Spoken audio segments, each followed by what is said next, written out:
Suatu hari, Anto menyempatkan diri berkunjung ke rumah Pak Carson.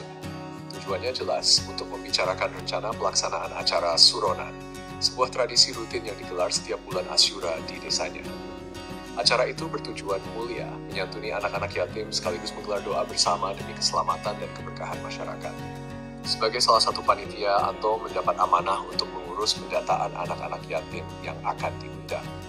Ia telah mengumpulkan nama-nama mereka dari berbagai dusun, dan rencananya acara akan dilangsung di balai desa yang cukup luas untuk menampung warga. Namun dari semua nama yang sudah ia kantongi, ada satu yang membuatnya bimbang. Keraguan itu membuat Anto merasa perlu meminta pendapat Pak Carson, sosok sesepuh yang sangat dihormati dan sering dijadikan rujukan dalam mengambil keputusan penting di desa. Anak itu, meski hidup dalam kondisi yang tidak jauh berbeda dari yatim, secara status tidak tergolong yatim. Ia adalah anak yang terlahir di luar nikah, tanpa kejelasan siapa ayah kandungnya. Anto merasa ini bukan perkara ringan, karena berkaitan dengan batas-batas syariat sekaligus perasaan seorang anak kecil.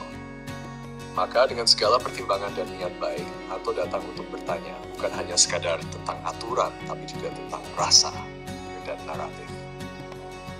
Setelah Anto menyampaikan maksud dan keraguannya kepada Pak Carson, suasana mendadak hening. Pak Carson terdiam, dahinya menggernyit menandakan pikirannya sedang bekerja keras. Ia menarik napas dalam-dalam. Beberapa detik berlalu sebelum akhirnya ia berkata pelan, ikutkan saja anak itu, kasihan dia. Namun Anto tidak langsung menyetujui. Ada keraguan yang belum terjawab di hatinya. Ia merasa keberatan jika anak itu ikut dalam daftar penerima santunan dan bukan tanpa alasan. Pak, menurut saya anak itu tidak membutuhkan santunan. Kehidupannya berkecukupan, bahkan bisa dibilang berlebih. Orang tuanya kaya, ujar Anto dengan nada hati-hati. Takutnya malah dianggap menghina. Pak Carson kembali terdiam, tidak langsung menjawab. Waktu seakan mengulur hingga dari dalam rumah, putri Pak Carson datang membawa teh hangat dan pisang goreng. Kehadiran teh itu seolah memberi jeda bagi mereka untuk mendinginkan suasana. Ayo, diminum dulu, ujar Pak Carson sambil menyilahkan Anto. Pak Carson mengambil segelas teh dan menyeruputnya perlahan, diikuti oleh Anto. Lalu ia meraih sepotong pisang goreng dari piring. Benar apa yang dikatakan Anto, anak itu memang tak kekurangan apapun. Ibunya Sari memiliki kekayaan yang jauh di atas rata-rata warga desa. Bahkan lebih kaya dibandingkan peternak kambing terbesar atau pedagang kelontong yang paling laris di desa. Tapi kekayaan itu juga yang sering menjadi bahan gunjingan warga. Orang-orang di desa menyebut Sari sebagai wanita yang tidak baik. Mereka percaya ia mendapatkan penghasilannya dari menjual diri. Katanya, setiap malam ia menerima uang ratusan ribu, bahkan jutaan rupiah dari para tamunya. Sari sendiri datang ke desa beberapa tahun yang lalu saat perutnya masih membuncit mengandung anaknya yang kini berusia 5 tahun. Ia tinggal di sebuah rumah besar yang dibangunnya sendiri, namun tetap saja menjadi bahan bisik-bisik tetangga. Setelah beberapa saat berpikir, Pak Carson akhirnya berkata, baiklah, kita datangi Kiai Ali di kediamannya. Siapa tahu beliau bisa memberi keputusan yang bijak. Keesokan harinya, Anto datang kembali ke rumah Pak Carson. Mereka pun bersiap untuk sowan ke rumah Kiai Ali guna meminta nasihat tentang persoalan ini. Dengan motor tua keluaran tahun 1975, Pak Carson mengantar Anto menuju kediaman sang Kiai. Anto duduk membonceng di belakang. Perjalanan tidak terlalu jauh, sekitar 15 menit dengan kendaraan bermotor. Mereka melaju ke arah utara desa menuju perbatasan antara kawasan kebun dan pemukiman warga. Jalanan yang mereka lewati berkapur dan cukup menanjak. Bukit-bukit kapur tampak jelas dari kejauhan. Sinar mentari pagi menyinari perjalanan mereka, berpadu dengan semilir angin yang menyegarkan. Motor tua yang mereka tunggangi tampak mulai kewalahan mendaki tanjakan. Knalpotnya mengembulkan asap pekat tanpa henti. Suaranya mirip gergaji mesin yang kehabisan oli. Akhirnya mereka sampai di sebuah dusun kecil bernama Dusun Gotong. Itu tandanya kediaman Kiai Ali sudah dekat, secara naratif. Tiba-tiba, sebuah batu melayang dari arah samping dan menghantam bagian bawah motor yang dikendarai Pak Carson dan Anto. Mereka terkejut. Motor nyaris oleng. Seketika Pak Carson menghentikan laju kendaraan. Mereka berdua turun, memeriksa bagian motor yang terkena lemparan. Anto celingukan, matanya menyapu kanan kiri, mencoba mencari tahu dari mana arah batu itu dilemparkan. Tak lama, dari balik semak dan bayang-bayang pohon, muncullah seorang lelaki tua. Pakaiannya kopang camping. Topi yang dikenakannya terbuat dari anyaman bambu yang sudah rusak bentuknya.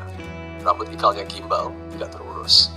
Kumis dan jenggotnya tumbuh sembarangan, bahkan masih ada sisa nasi yang menempel di ujung kumisnya.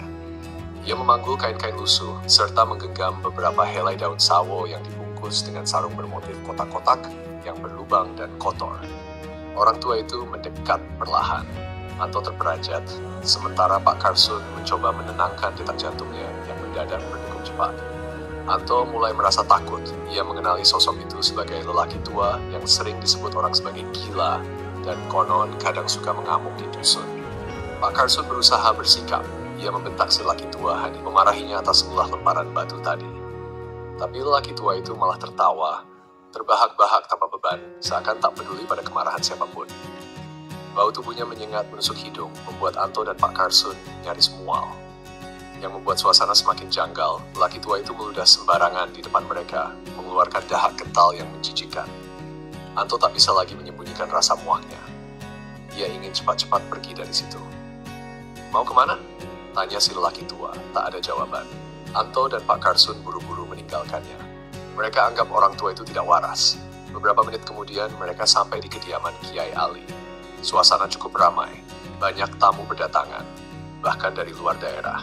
Sudah menjadi hal biasa sebab Kiai Ali dikenal sebagai tokoh agama yang disegani, alim, linuwih, dan pemilik sebuah pesantren. Rumahnya tak pernah sepi dari tamu, namun sesuatu yang mengejutkan terjadi. Anto dan Pak Carson melihat sosok lelaki tua yang mereka tinggalkan tadi. Kini sudah berada di halaman rumah Kiai Ali. Mereka berdua saling pandang tak percaya. Bagaimana mungkin orang tua yang mereka tinggalkan jauh di belakang itu sekarang bisa lebih dulu sampai. Tiba-tiba Kiai Ali muncul dari dalam rumah. Ia berjalan tergesa-gesa menuju lelaki tua itu. Lalu, tanpa ragu, ia mencium tangan si lelaki tua. Ia menyambutnya dengan senyum lebar, dengan penuh taksim, penuh hormat. Para tamu dan santri yang hadir terdiam, heran bukan main.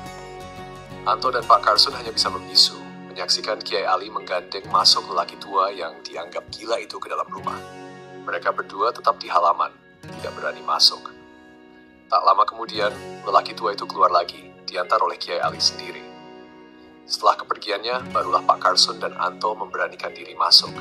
Setelah bersalaman dengan Kiai Ali, mereka pun duduk dengan penuh hormat. Tanpa mereka membuka pembicaraan, Kiai Ali langsung berbicara. Sari itu wanita baik-baik. Jangan mudah percaya pada omongan orang yang belum tentu benar. Sebelum ada bukti, jangan kalian menuduh sembarangan. Anto dan Pak Carson kaget. Mereka saling berpandangan. Bagaimana mungkin Kiai Ali tahu apa yang hendak mereka bicarakan? Kalian sudah berdosa karena berprasangka buruk pada Sari dan menganggap dia wanita penghibur. Padahal, anaknya lahir dari pernikahan yang sah. Suami Sari meninggal saat ia masih mengandung. Lanjut Kiai Ali dengan suara tenang namun tegas. Pak Carson memberanikan diri bertanya, tapi bagaimana Kiai tahu bahwa Sari wanita baik-baik? Kiai Ali tersenyum tipis. Orang tua yang kalian anggap gila dan kalian usir itu, beliau yang memberitahu. Kemudian Kiai Ali menatap mereka dalam-dalam, lalu berkata, tahukah kalian siapa dia? Dia adalah Nabi Khidir yang menjelma sebagai orang tua itu. Sekali lagi, Anto dan Pak Carson hanya bisa menelan ludah. Penyesalan menyelimuti wajah mereka. Mereka diam, menunduk. Sejak hari itu, keduanya diliputi rasa sesal yang dalam, namun juga bersyukur. Sebab, meski dalam ketidaksadaran, mereka telah diberi kesempatan untuk bertemu dan melihat salah satu wali Allah, Nabi Khidir.